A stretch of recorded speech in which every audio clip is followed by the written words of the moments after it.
Assalamualaikum warahmatullahi wabarakatuh. Perkenalkan, nama saya Endri Titus Fitria. Saya dari Prodi BK Palembang. Jadi di sini saya akan menjelaskan tentang fobia sekolah. Jadi maksudnya fobia sekolah itu adalah ketakutan yang luar biasa atau di luar proporsi yang umum untuk berada di sekolah. Ketakutan ini irasional sehingga tidak mungkin dihibur dengan keterangan bahwa tidak ada yang perlu ditakuti di sekolah. Fobia sekolah ini sering disebabkan oleh stres aditif, yaitu ketika kekhawatiran bertambah seiring waktu. Penyebabnya beragam, mulai dari hubungan dengan siswa yang lain atau kesulitan pembelajaran dengan guru dan kesulitan belajar. Fobia ini juga bisa terjadi karena kecemasan atau ketakutan berlebih akan perpisahan dengan orang tua atau takut meninggalkan rumah. Beberapa gejala yang ditunjukkan seperti 1. Enggan pergi ke sekolah. 2. Anak mulai membuat beberapa alasan yang berlangsung hampir setiap hari. 3. Tantrum. Sementara itu, ada beberapa hal yang perlu dilakukan orang tua seperti 1. Mendorong, memotivasi dengan tegas. 2. Berbicara dari hati ke hati. Lalu konsultasi dengan guru BK atau konsultasi dengan pihak sekolah. Sekian penjelasan saya tentang fobia sekolah. Mohon maaf apabila ada salah. Wabillahi taufiq wal hidayah. Wassalamualaikum warahmatullahi wabarakatuh.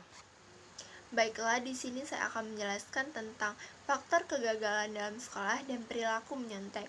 Faktor kegagalan dalam sekolah biasanya pertama karena memiliki keyakinan yang salah. Faktor yang cukup berpengaruh kenapa orang gagal meraih prestasi adalah keyakinan yang salah atau memiliki keyakinan yang negatif tentang orang berprestasi. Sebagai contoh, misalnya si A berpendapat, percuma jadi orang pintar kalau akhirnya menjadi seorang koruptor.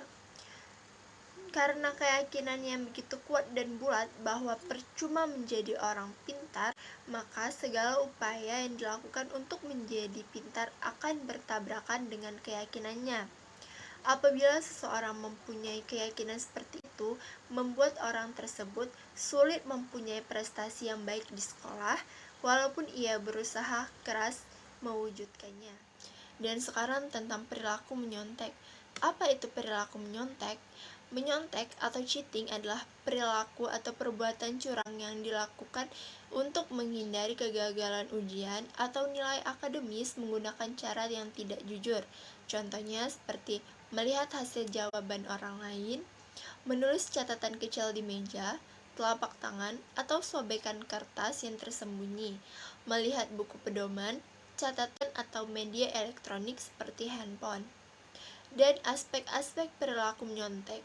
Menurut Nurmaya Sari dan Mursi tahun 2015, perilaku menyontek terdiri dari beberapa aspek, yaitu yang pertama, perilaku atau behavior, kedua, sasaran atau target, ketiga, situasi atau situation, dan yang keempat adalah waktu atau time.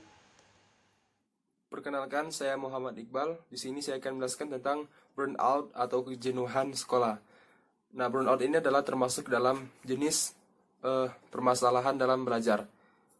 Nah, indikator dalam burnout atau kejenuhan ini adalah karena hasil belajar yang rendah, lambat dalam melaksanakan tugas-tugas kegiatan belajarnya. Nah, di sini dia menunjukkan sikap-sikap yang tidak wajar seperti acuh tak acuh, menentang, berpura-pura, dusta, dan sebagainya. Nah, perilaku ini juga menunjukkan adanya kelainan seperti membolos, datang terlambat, tidak mengerjakan pekerjaan rumah, dan lain-lain. Alasan yang sering juga disampaikan pada kondisi seperti ini adalah sakit, tidak diberi uang oleh orang tua, sepatunya kotor, dan masih banyak lagi alasan yang diberikan oleh siswa yang mengalami kejenuhan ini. Nah, ada dua faktor yang menyebabkan munculnya burnout atau kejenuhan tersebut. Pertama dari faktor internal. Nah, faktor internal ini merupakan faktor dari dalam diri anak tersebut, yaitu misalnya kondisi fisik dan psikis yang lelah, terus telah tidak adanya motivasi untuk berprestasi dan sebagainya. Yang kedua, faktor eksternal, disebabkan oleh gaya pengaruh dari pihak luar anak tersebut. Misalnya bosan dengan metode pengajaran yang ada di guru dalam kelas. Tidak kecocokannya dengan teman yang ada di sana.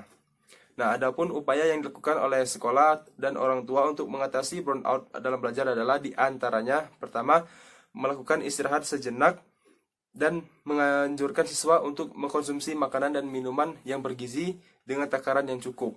Nah, misalnya juga menggunakan ice breaking, membuat siswa itu lebih nyaman karena otak anak tadi tidak terforsir untuk memikirkan materi lagi, sehingga anak itu mampu belajar dengan otak yang tenang dan tanpa paksaan.